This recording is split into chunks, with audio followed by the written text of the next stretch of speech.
ಓಂ ಶ್ರೀ ಗಣೇಶಾಯ ನಮಃ. ಓಂ ಶ್ರೀ ಗುರುಭ್ಯೋ ನಮಃ.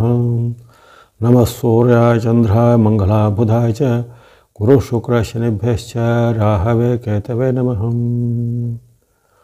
ಪಲಾಶ ಪುಷ್ಪ ಸಂಕಾಶಂ ತಾರಕಾಗ್ರಹಮಸ್ತಕಂ ರೌದ್ರಂ ರೌದ್ರಾತ್ಮಕಂ ಘೋರಂ ತಂ ಕೇತುಂ ಪ್ರಣಮಾಮ್ಯಹಂ.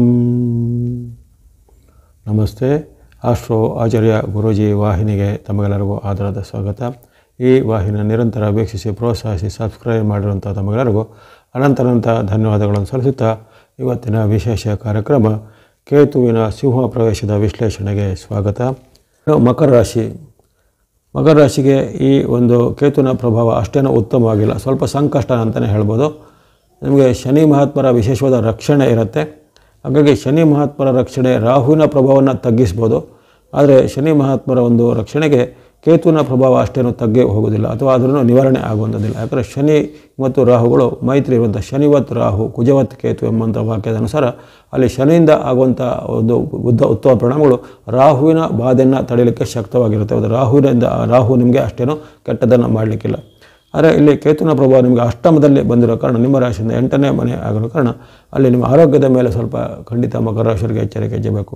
ಅಂದರೆ ಎಲ್ಲರೂ ಇದರ ಬಗ್ಗೆ ಆತಂಕ ಚಿಂತೆ ಪಡೋದಿಲ್ಲ. ಯಾಕಂದರೆ ಅಯ್ಯೋ ನಮಗೆ ಸಾಡೆ ಸಾತಿ ಮುಗೀತು, ಇನ್ನೇನು ಅದರ ತಕ್ಷಣ ಇವರು ಕೇತುವಿನ ತೊಂದರೆ ಬರ್ತದೆ ಅಂತ ಹೇಳಿದ್ದಾರೆ. ಕೇತುವಿನಿಂದ ತೊಂದರೆ ಖಂಡಿತ ಎಲ್ಲರಿಗೂ ತೊಂದರೆ ತೊಂದರೆ ಆಗುತ್ತೆ ಅಂತ ತಿಳ್ಕೊಬೇಡಿ. ನಿಮ್ಮ ಜನ್ಮ ರಾಶಿಯಲ್ಲಿ ಇರತಕ್ಕಂಥ ಕೇತುವಿನ ಸ್ಥಾನಗಳಿರ್ಬೋದು, ನಿಮಗೆ ನಡೆಯುವಂಥ ದಶಾಭುಕ್ತಿಗಳಿರ್ಬೋದು, ನಿಮ್ಮ ಇರುವಂಥ ಲಗ್ನ ಕುಂಡಲಿಯಲ್ಲಿನ ಗ್ರಹಸ್ಥಾನಗಳಿರ್ಬೋದು ಅಥವಾ ಯೋಗ ಬಲಗಳಿರ್ಬೋದು, ಅವೆಲ್ಲ ನಮಗೆ ಖಂಡಿತ ಸಹಾಯಕ್ಕೆ ಬಂದೇ ಬರುತ್ತೆ. ಇಲ್ಲಿ ಕೆಲವೊಬ್ಬರಿಗೆ ಈ ಆರೋಗ್ಯದಲ್ಲಿ ಸ್ವಲ್ಪ ಸಣ್ಣ ಪುಟ್ಟ ಏರುಪೇರು ಬರ್ಬೋದು. ಜೊತೆಗೆ ಕೆಲವೊಬ್ಬರಿಗೆ ಏನಾದರೂ ಆಪರೇಷನ್ ಅಂತ ಒಂದು ಶಸ್ತ್ರಕ್ಕೆ ಮಾಡುವಂಥ ಅನುಭವಗಳು ಬರ್ಬೋದು. ಇನ್ನು ಕೆಲವರಿಗೆ ಮನಸ್ಸಲ್ಲಿ ಆತಂಕ ಭಯಗಳು ಹೆಚ್ಚಳಾಗುತ್ತದೆ. ಆರೋಗ್ಯದ ಮೇಲೆ ಅವರಿಗೆ ನಂಬಿಕೆ ಸ್ವಲ್ಪ ಕಡಿಮೆ ಆಗುತ್ತದೆ. ಹಾಗಾಗಿ ಆರೋಗ್ಯದ ಬಳಿಗೆ ಖಂಡಿತ ಗಮನವನ್ನು ಗಮನಿಸಬೇಕು. ಜೊತೆಗೆ ಕೆಲವೊಮ್ಮೆ ಇದ್ದಕ್ಕಿದ್ದಂತೆ ಸುಸ್ತಾಗೋದಾಗಲಿ, ಇದ್ದಕ್ಕಿದ್ದಂತೆ ನಿಮಗೆ ಏನಾದರೂ ಆಯಾಸಗಳು ಹೆಚ್ಚಳಾಗುವಂಥದ್ದು, ಇವೆಲ್ಲ ಆದಾಗ ಸೂಕ್ತವಾದ ತಪಾಸಣೆ ಅಂದರೆ ಆರೋಗ್ಯ ಹೆಲ್ತ್ ಚೆಕಪ್ ಮಾಡೋದಾಗಲಿ, ಪಿರಿಯಾಡಿಕ್ ಚೆಕಪ್ ಅಂತ ಹೇಳಿ ಕಾಲಕ್ಕೆ ಆರೋಗ್ಯವನ್ನು ತಪಾಸಣೆ ಮಾಡೋದು ಅಥವಾ ಟೆಸ್ಟ್ಗಳನ್ನು ಮಾಡೋದೆಲ್ಲ ಮಾಡ್ಕೋಬೇಕು. ಇದು ಹಿಂದೆ ಯಾವುದೇ ರೋಗದ ಹಿನ್ನೆಲೆ ಇದ್ದರು, ಉದಾಹರಣೆಗೆ ಶುಗರೋ ಬಿಪಿನೋ ಅಥವಾ ಹಾರ್ಟ್ ಪ್ರಾಬ್ಲಮ್ ಅಂಥವ್ರು ಸೂಕ್ತವಾಗಿ ವೈದ್ಯಕೀಯ ಸಲಹೆಯನ್ನು ಪಡಿಬೇಕಾಗುತ್ತೆ. ಯಾಕಂದರೆ ಕೆಲವೊಮ್ಮೆ ಹಠಾತ್ತಾಗಿ ನಿಮ್ಮ ಆರೋಗ್ಯದಲ್ಲಿ ಹಠಾತ್ತಾಗಿ ಆಸ್ಪತ್ರೆಗೆ ದಾಖಲಾಗುತ್ತದೆ ಅಥವಾ ಯಾವುದೇ ಒಂದು ಸಣ್ಣ ಪುಟ್ಟ ಕಾರಣಗಳಿಗೆ ದೊಡ್ಡ ಆಪರೇಷನ್ ಅಥವಾ ಸರ್ಜರಿ ಮಾಡುವಂಥ ಪರಿಣಾಮಗಳು ಕೆಲವೊಬ್ಬರ ಮೇಲೆ ಬರ್ಬೋದಾಗಿದೆ. ಹಾಗಾಗಿ ಆರೋಗ್ಯದ ಕಾಳಜಿಯನ್ನು ಗಮನಿಸಬೇಕು. ಯಾವುದೇ ರೀತಿಯ ಸಣ್ಣ ವಿಚಾರವನ್ನು ನೆಗ್ಲಿಜೆನ್ಸ್ ಮಾಡದೆ ತಕ್ಷಣವಾಗಿ ಸೂಕ್ತವಾದ ಚಿಕಿತ್ಸೆ ವೈದ್ಯಕೀಯ ಸಲಹೆಗಳನ್ನು ಖಂಡಿತ ನೀವು ಪಡಿಬೇಕಾಗತ್ತೆ. ಹಾಗಾಗಿ ಕೇತುವಿನಿಂದ ಸ್ವಲ್ಪ ಇಂಥ ಪರಿಣಾಮಗಳು ಬರ್ಬೋದು. ಜೊತೆಗೆ ಮನಸ್ಸಿನಲ್ಲಿ ಕೆಲವೊಮ್ಮೆ ಭಯ ಆತಂಕ ಬರ್ಬೋದು. ಜೊತೆಗೆ ಕೆಲವೊಮ್ಮೆ ನಿಮ್ಮ ಮೇಲೆ ನಿಮಗೆ ನಂಬಿಕೆ ಹೊರಟೋಗುವಂಥದ್ದು ಅಥವಾ ನನಗೇನೋ ತೊಂದರೆ ಆಗುತ್ತೆ, ನನ್ನ ಪ್ರಾಣಕ್ಕೇನೋ ಅಪಾಯ ಇದೆ, ಅಥವಾ ನನಗೆ ಯಾರೋ ಏನೋ ತೊಂದರೆ ಮಾಡ್ತಾರೆ, ಇದೆಲ್ಲ ಇಂತಹ ಒಂದು ಊಹಾತ್ಮಕವಾದ ಏನೇನೋ ಊಹೆಗಳು ಕೆಟ್ಟ ಒಂದು ಯೋಚನೆಗಳು ಬರ್ಬೋದು. ಅವೆಲ್ಲ ಕಾರಣ ಅದೆಲ್ಲ ಸ್ವಲ್ಪ ನೀವು ನಿಯಂತ್ರಣ ಮಾಡಬೇಕು. ಅಷ್ಟಮದಲ್ಲಿ ಇರುವ ಕಾರಣ ಇಂತಹ ಒಂದು ಎಚ್ಚರಿಕೆ. ಜೊತೆಗೆ ಯಂತ್ರ ವಾಹನ ಇತ್ಯಾದಿಗಳನ್ನು ಚಾಲನೆ ಮಾಡೋದು ಸ್ವಲ್ಪ ಮುನ್ನೆಚ್ಚರಿಕೆ ಬೇಕು. ಅವಘಡಗಳ ಒಂದು ಸಾಧ್ಯತೆ ಸಹ ಕೇತುವಿನಿಂದ ಕೆಲವೊಬ್ಬರಿಗೆ ಬರ್ಬೋದು. ಹಾಗಾಗಿ ಸೇಫ್ಟಿ ರೂಲ್ಸ್, ಸೇಫ್ಟಿ ಪ್ರಿಕಾಷನ್ ಏನಿದೆ ಆ ಒಂದು ಸುರಕ್ಷಾ ಕ್ರಮಗಳನ್ನು ನೀವು ಖಂಡಿತ ಬೇಕು. ಉದಾಹರಣೆಗೆ ದ್ವಿಚಕ್ರ ವಾಹನ ಟೂ ವೀಲರ್ ಮಾಡುವಾಗ ನೀವು ಹೆಲ್ಮೆಟ್ ಧರಿಸೋದಾಗಲಿ, ಟ್ರಾಫಿಕ್ ಸಿಗ್ನಲ್ಗಳನ್ನು ಚೆನ್ನಾಗಿ ಫಾಲೋ ಮಾಡೋದಾಗಲಿ, ಜೊತೆಗೆ ಯಾವ್ಯಾವುದೇ ರೀತಿಯ ನಿಮ್ಮ ಒಂದು ಡ್ರೈವಿಂಗ್ ಲೈಸೆನ್ಸ್ಗೆ ಬೇಕಾದ ಅಗತ್ಯತೆಗಳನ್ನ ಪೂರೈಸಿಕೊಳ್ಳೋದು, ಇವೆಲ್ಲ ನೀವು ಖಂಡಿತ ಮಾಡಬೇಕಾಗತ್ತೆ. ಹಾಗಾಗಿ ಸೂಕ್ತವಾದ ಮುನ್ನೆಚ್ಚರಿಕೆ, ಆರೋಗ್ಯದ ರಕ್ಷಣೆ ಇವೆಲ್ಲ ನಾವು ಗಮನದಲ್ಲಿಟ್ಕೊಂಡ್ರೆ ಹೆಚ್ಚಿನ ಒಂದು ಚಿಂತೆ ಪಡಬೇಕಾಗಿಲ್ಲ. ಜೊತೆಗೆ ಕೊನೆಗೆ ಹೇಳತಕ್ಕಂಥ ಈ ಕೇತುವಿಗೆ ಸಂಬಂಧಿಸಿದ ದೇವತಾ ಶ್ಲೋಕ ಪ್ರಾರ್ಥನೆಯನ್ನು ಮಕರ ರಾಶಿಯವರು ಹೇಳಬೇಕಾಗತ್ತೆ.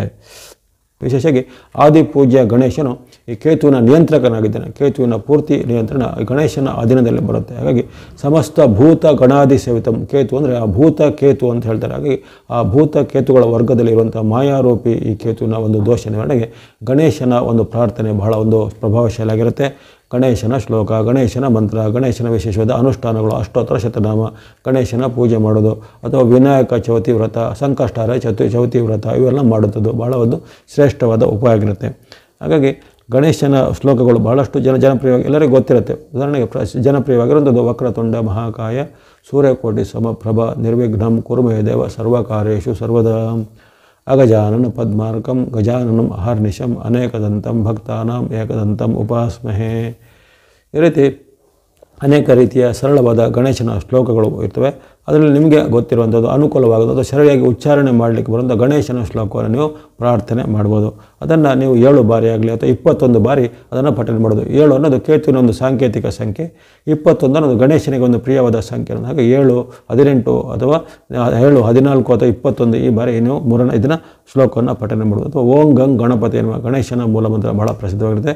ಓಂ ಗಂ ಗಣಪತಯೇ ನಮಃ ಅನ್ನೋದನ್ನು ಭಕ್ತಿಪೂರ್ವಕವಾಗಿ 108 ಬಾರಿ ಪಠನೆ ಮಾಡೋದ್ರಲ್ಲೂ ಕೇತು ದೋಷ ನಿವಾರಣೆ ಆಗುತ್ತೆ. ಗಣೇಶನ ಅಷ್ಟೋತ್ತರ ಶತನಾಮ ಅಥವಾ ಗಣೇಶನ ದೇವಾಲಯಗಳಿಗೆ ಗರಿಕೆ ಹುಲ್ಲು, ಕೆಂಪು ಬಣ್ಣದ ಹೂಗಳನ್ನು ಕೊಟ್ಟು ನೀವು ಪ್ರಾರ್ಥನೆ ಮಾಡೋದು, ಸಂಕಷ್ಟಹಾರ ವ್ರತವನ್ನು ಆಚರಣೆ ಮಾಡೋದು ಮುಂತಾದ ಸರಳವಾದ ಗಣೇಶನ ಉಪಾಯಗಳಿಂದ ಒಳ್ಳೆಯದಾಗುತ್ತೆ. ಅಥವಾ ಯಾರಿಗೆ ಆಸಕ್ತಿ ಉಳ್ಳವರು ಕೇತು ದೋಷ ತುಂಬ ಇದೆ ಅಂತ ಅವರಿಗೆ ಮನಸ್ಸಿಗೆ ಅನಿಸ್ಕೊಂಡವರು ಅಥವಾ ಜಾತಕದಲ್ಲಿ ಅವರಿಗೆ ಕೇತು ದಶೆ ಅಥವಾ ಜಾತಕದಲ್ಲಿ ಏನಾದರೂ ಇಂತಹ ಕಾಲಸರ್ಪ ಯೋಗ, ರಾಹುಕೇತು ದೋಷ ಅಂತ ಇದ್ದವರು ವಿಶೇಷವಾಗಿ ಈ ಕಾಲದಲ್ಲಿ ಈ ಗಣೇಶನ ಹವನ ಅಥವಾ ಅಷ್ಟದ್ರವ್ಯ ಗಣಪತಿ ಹೋಮವನ್ನು ಸಾಮೂಹಿಕವಾಗಿ ದೇವಸ್ಥಾನಗಳಲ್ಲೂ ಮಾಡಿಸ್ಬೋದು ಅಥವಾ ಪ್ರತ್ಯೇಕವಾಗಿ ಮನೆಗಳಲ್ಲಿ ಸಹ ಗಣೇಶನ ಹವನವನ್ನು ಸಹ ಮಾಡಿಸ್ಬೋದು. ಅಲ್ಲ ಅವರವರಿಗೆ ಒಂದು ವಿವೇಚನೆಗೆ ಬಿಟ್ಟದ್ದು. ಹಾಗಾಗಿ ಗಣೇಶನ ಮಂತ್ರ ಬಹಳ ಒಳ್ಳೆಯದಾಗುತ್ತೆ. ಅದರ ಬಳಿಕ ಗಣೇಶನನ್ನು ಬಿಟ್ಟರೆ ಮತ್ತು ವಿಶೇಷವಾಗಿ ಕೇತು ದೋಷ ನಿವಾರಣಾರ್ಥವಾಗಿ ತಾಯಿ ದುರ್ಗಾದೇವಿ ಮಾತೆ ಅಮ್ಮನವರು, ಹಾಗಾಗಿ ಈ ದುರ್ಗಾದೇವಿ ಅಥವಾ ಯಾವುದೇ ರೀತಿಯ ಅಮ್ಮನವರು ಅಂತಾಗುತ್ತೆ. ಅಲ್ಲಿ ಅಣ್ಣಮ್ಮ ದೇವಿ ಇರ್ಬೋದು, ಕಾಳಮ್ಮ, ಚೌಡಮ್ಮ ಅಥವಾ ಚಾಮುಂಡೇಶ್ವರಿ, ಈ ರೀತಿ ಯಾವುದೇ ರೀತಿಯ ಅಮ್ಮನವರ ಸ್ವರೂಪ ಅಂದರೆ ಪಾರ್ವತಿ ಪರಮೇಶ್ವರಲ್ಲಿ ಪಾರ್ವತಿ ಮಹಾಶಕ್ತಿ ಸ್ವರೂಪಿಣಿ ಅಂತ ಹೇಳಿದ್ರೆ, ಹಾಗೆ ಆ ಒಂದು ಶಕ್ತಿ ಸ್ವರೂಪಿಣಿ ಅಮ್ಮನವರ ದುರ್ಗಾದೇವಿಯ ಒಂದು ಪ್ರಾರ್ಥನೆ ಮಾಡೋದಾಗಲಿ, ದುರ್ಗಾ ಸ್ತೋತ್ರಗಳನ್ನು, ದುರ್ಗಾ ಅಷ್ಟೋತ್ತರ ಶತನಾಮ ಪಠನೆ ಮಾಡೋದು, ಮಂಗಳವಾರದಂದು ದೇವಿಯ ದೇವಾಲಯಗಳಲ್ಲಿ ಸಂದರ್ಶನ ಮಾಡಿ ಕುಂಕುಮಾರ್ಚನೆ ಇತ್ಯಾದಿಗಳನ್ನು ಸಲ್ಲಿಸುವಂಥದ್ದು, ಅಥವಾ ದೇವಿಗೆ ಸಂಬಂಧಪಟ್ಟ ಯಾವುದೇ ಸ್ತುತಿ ಶ್ಲೋಕ ಪ್ರಾರ್ಥನೆಗಳನ್ನು ಹೇಳುವಂಥದ್ದು, ಲಲಿತಾ ಸಹಸ್ರನಾಮ, ಲಲಿತಾ ಅಷ್ಟೋತ್ತರ ಮುಂತಾದ ಶ್ಲೋಕಾದಿಗಳನ್ನು ಹೇಳುವಂಥದ್ದು ಕೇತುವಿನ ದೋಷ ನಿವಾರಣೆಗೆ ಸಹಾಯಕ ಆಗುತ್ತೆ. ಅದೇ ರೀತಿ ಇದಲ್ಲದೆ ಈ ಗಣೇಶ ಮತ್ತು ದುರ್ಗಾದೇವಿ ಅಮ್ಮನವರು ಹೊರತುಪಡಿಸಿ ಈ ಕಾಲಭೈರವೇಶ್ವರ, ವೀರಭದ್ರೇಶ್ವರ, ಮುನೇಶ್ವರ ಜೊತೆಗೆ ಈ ಭೂತ ಮತ್ತು ದೈವಗಳು ಅಂತ ಇರ್ತವೆ. ವಿಶೇಷವಾಗಿ ತುಳುನಾಡಿನ ಪರಿಸರದಲ್ಲಿ ಬರುವಂಥದ್ದು ಭೂತ ದೈವಗಳು ಅವೆಲ್ಲ ಕೇತುವಿನ ಅಧೀನದಲ್ಲಿ ಬರುವಂಥದ್ದಾಗಿರುತ್ತೆ. ರಾಹು, ಸರ್ಪಗಳು ಅಥವಾ ನಾಗಗಳು ರಾಹುವಿನ ಒಂದು ಅಧೀನದಲ್ಲಿ ಬರುವಂಥದ್ದು. ಈ ಭೂತ ದೈವ ಮುಂತಾದವುಗಳು ಇರ್ತವೆ ಅವೆಲ್ಲವೂ ಕೇತುವಿನ ಒಂದು ವ್ಯಾಪ್ತಿಯಲ್ಲಿ ಬರುವಂಥದ್ದು. ಹಾಗಾಗಿ ಆ ಒಂದು ಭೂತ ಆರಾಧನೆ ಆಗಿರ್ಬೋದು, ದೈವ ಆರಾಧನೆ ಮುಂತಾದವುಗಳು ಅಂಥ ಒಂದು ನಿಮ್ಮ ಒಂದು ಹಿರಿಯರು ಅಥವಾ ಕುಟುಂಬದ ಪರಿವಾರದವರು ಆಚರಿಸಿಕೊಂಡಂಥ ಭೂತ ದೈವಾದಿಗಳನ್ನು ನಡೆಸ್ಕೊಂಡು ಬರ್ಬೋದು. ಹಾಗಾಗಿ ಕೇತುವಿನ ದೋಷ ನಿವಾರಣೆಗೆ ಗಣೇಶ, ದುರ್ಗಾ ಅಥವಾ ಕಾಲಭೈರವೇಶ್ವರ, ವೀರಭದ್ರೇಶ್ವರ, ಮುನೇಶ್ವರ, ಭೂತ ದೈವಗಳು ಗಣಗಳು ಇವನ್ನ ನೀವು ಆರಾಧನೆ ಮಾಡಿಕೊಂಡು ಅದರಿಂದ ವಿಮೋಚನೆಯನ್ನು ಪಡಿಬೋದಾಗಿದೆ. ಇನ್ನು ಕೇತುವಿಗೆ ಸಂಬಂಧಪಟ್ಟ ಶ್ಲೋಕಗಳು ವೇದವ್ಯಾಸ ಭಗವಾನ್ ರಚಿತವಾದ ನವಗ್ರಹ ಶ್ಲೋಕದಲ್ಲಿ ಬರುತ್ತೆ. ಆ ನವಗ್ರಹಗಳ ಸ್ತೋತ್ರವನ್ನು ಒಟ್ಟು 9 ಶ್ಲೋಕಗಳನ್ನು ಹೇಳ್ಬೋದು. ಯಾರಿಗೆ 9 ಶ್ಲೋಕಗಳನ್ನು ಹೇಳುವಂಥ ಒಂದು ಉಚ್ಚಾರ ಬರೋದಿಲ್ಲ, ಸಮಯ ಇಲ್ಲ ಅಥವಾ ವಿವೇಚನೆ ಇಲ್ಲ ಅಂಥವರು ವಿಶೇಷವಾಗಿ ಈ ಕೇತುವಿನ ಸಂಬಂಧಿತವಾದ ಶ್ಲೋಕವನ್ನು ಈ ರೀತಿ ಹೇಳ್ಬೋದು.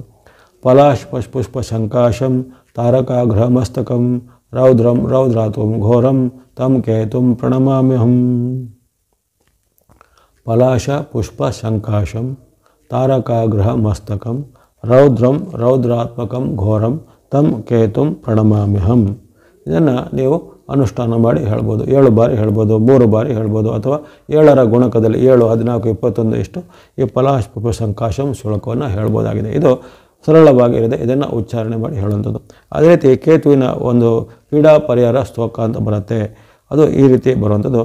ಅನೇಕ ರೂಪ ವರ್ಣೈಶ್ಚ ಶತಶೋತ ಸಹಸ್ರಶಃ ಉತ್ಪಾತ ರೂಪೋ ಜಗತಾಂ ಪೀಡಾ ಹರತು ಮೇ ತಮಃ.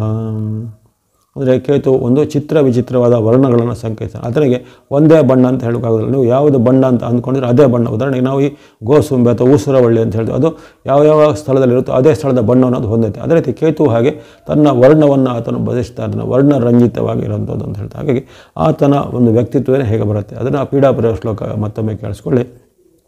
ಅನೇಕ ರೂಪ ವರ್ಣೈಶ್ಚ ಶತಶೋತ ಸಹಸ್ರಶಃ ಉತ್ಪಾತ ರೂಪೋ ಜಗತಾಂ ಪೀಡಾ ಹರತು ಮೇ ತಮಃ. ತಮ ಅಂದರೆ ಆತನ ಇನ್ನೊಂದು ಹೆಸರು. ಅದಕ್ಕೆ ತಮವನ್ನು ಗುಣವುಳ್ಳವನು, ತಮೋ ಗುಣ ಉಳ್ಳಂಥವನು ಅಥವಾ ಕತ್ತಲನ್ನು ಇಷ್ಟಪಡುವಂಥವನು ಅಂತ ಹೇಳ್ತಾರೆ. ಹಾಗಾಗಿ ಅಂತಹ ಒಂದು ಈ ಕೇತುವಿನ ಪೀಡಾ ಪರಿಹಾರ ಶ್ಲೋಕವನ್ನು ಸಹ ನೀವು ಹೇಳ್ಬೋದಾಗಿದೆ. ಅದನ್ನು ನೀವು 3 ಬಾರಿನೋ 7 ಬಾರಿನೋ ರಿಪೀಟ್ ಮಾಡ್ಕೊಂಡು ಹೇಳುವಂಥದ್ದು.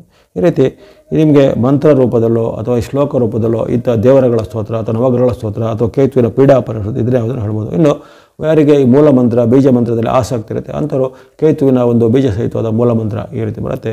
ಓಂ ಫ್ರಾಂ ಫ್ರೀಂ ಫ್ರೌಂ ಸಹ ಕೇತವೇ ನಮಃ.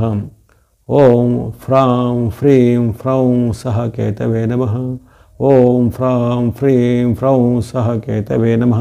ಈ ಮೂಲ ಮಂತ್ರವನ್ನು ನೀವು 21 ಬಾರಿ ಆಗಲಿ 108 ಬಾರಿ ಆಗಲಿ ಅದನ್ನು ಪಠನೆ ಮಾಡ್ಬೋದಾಗಿದೆ. ಇದು ಕೇತುವಿನ ಮೂಲ ಮಂತ್ರ. ಹಾಗಾಗಿ ಇವೆಲ್ಲ ನೀವು ಪ್ರಾರ್ಥನಾ ಮಾರ್ಗವನ್ನು ಅನುಷ್ಠಾನ ಮಾಡೋದು. ಇನ್ನು ದಾನ ಧರ್ಮದ ಮಾರ್ಗದ ಆಸಕ್ತಿ ಉಳ್ಳವರಿಗೆ, ಆರ್ಥಿಕವಾಗಿ ಸಬಲವರಿಗೆ ಕೇತುವಿನ ಧಾನ್ಯವಾದ ಹುರುಳಿಕಾಳು ಅಥವಾ ಹಾರ್ಸ್ ಗ್ರಾಮ್ ಅಂತ ಬರುತ್ತೆ, ಅಂಥ ಹುರುಳಿಕಾಳನ್ನು ನೀವು ಇಂಥ ಒಂದು ಯಾವುದಾದ್ರು ಅನ್ನದಾನ ನಡೆಸುವ ಸಂಸ್ಥೆಗಳಿಗೆ ಅಥವಾ ಇನ್ನಿತರ ಯಾವುದೇ ರೀತಿಯ ಆಶ್ರಮಗಳಿಗೆ, ಬಡಬಗ್ಗರಿಗೆ ಕೇತುವಿನ ಹುರುಳಿಕಾಳನ್ನು ದಾನ ಕೊಡಬೇಕು. ಜೊತೆಗೆ ಹುರುಳಿಕಾಳಿನ ಜೊತೆಗೆ ಇತರ ಧಾನ್ಯಗಳು ಅಂದರೆ ಆಹಾರ ಧಾನ್ಯಗಳು, ಉದಾಹರಣೆಗೆ ಅಲ್ಲಿ ಅಕ್ಕಿ, ಬೇಳೆ, ಗೋಧಿ ಅಥವಾ ಗೋಧಿ ಹಿಟ್ಟು ಮುಂತಾದ ಸಹ ದಾನವಾಗಿ ಕೊಡ್ಬೋದು. ಅದು ಒಂದನ್ನೇ ಕೊಡಬೇಕಂತ ಏನು ರೂಲ್ಸ್ ಏನಿಲ್ಲ. ಆದರೆ ಕೇತುವಿನ ವಿಶೇಷವಾದ ಧಾನ್ಯ ಅಲ್ಲಿ ಹುರುಳಿಕಾಳು ಆಗಿರುತ್ತೆ, ಅಂಥ ಧಾನ್ಯವನ್ನು ದಾನ ಕೊಡೋದು.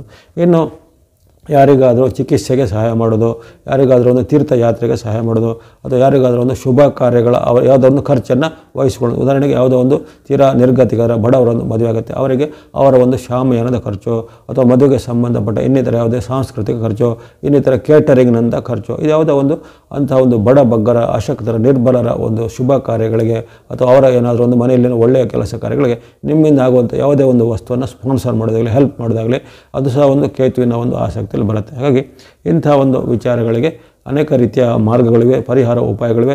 ನಿಮ್ಮ ಒಂದು ಶಕ್ತಿ ಅನುಸಾರ ಇಂಥ ಒಂದು ಭಕ್ತಿಯನ್ನಾಗಲಿ, ದಾನವನ್ನಾಗಲಿ, ಧರ್ಮವನ್ನು ಮಾಡುತ್ತಾ ಬನ್ನಿ. ಯಾರಿಗೂ ಈ ಕೇತುವಿನ ಒಂದು ಸಿಂಹದ ರಾಶಿಯ ಗೋಚಾರ ಕಾಲದಲ್ಲಿ ಯಾವುದೇ ರೀತಿಯ ತೊಂದರೆಗಳು, ಬಾಧೆಗಳು, ಪೀಡೆಗಳು, ದೃಷ್ಟಿಗಳು ಬಾರದಿರಲಿ. ಸೂಕ್ತವಾದ ಮುನ್ನೆಚ್ಚರಿಕೆಯನ್ನು ಯಾರ್ಯಾರಿಗಳಿಂದ ಸೂಕ್ತವಾದ ಮುನ್ನೆಚ್ಚರಿಕೆಯನ್ನು ಗಮನಿಸಿಕೊಳ್ಳಿ. ತಮಗೆಲ್ಲರಿಗೂ ನವಗ್ರಹಗಳ ಕೃಪೆಯಿಂದ, ಭಗವಂತನ ಆಶೀರ್ವಾದದಿಂದ ಆಯುರ್ವೇದ ಶಕೀರ್ತಿ ಜಯಲಾಭಗಳು ಸಿದ್ಧಾಗಲಿ. ವಾಹಿನಿಯ ನಿರಂತರ ಪ್ರೋತ್ಸಾಹಕ್ಕೆ ಧನ್ಯವಾದಗಳು. ಮುಂದೆ ನಿಮ್ಮ ಪ್ರೋತ್ಸಾಹ ಸಿಗ್ತಾ ಇರಲಿ. ಸರ್ವೇಶಾನಾಂ ಸನ್ಮಂಗಳಾನಿ ಭವಂತು.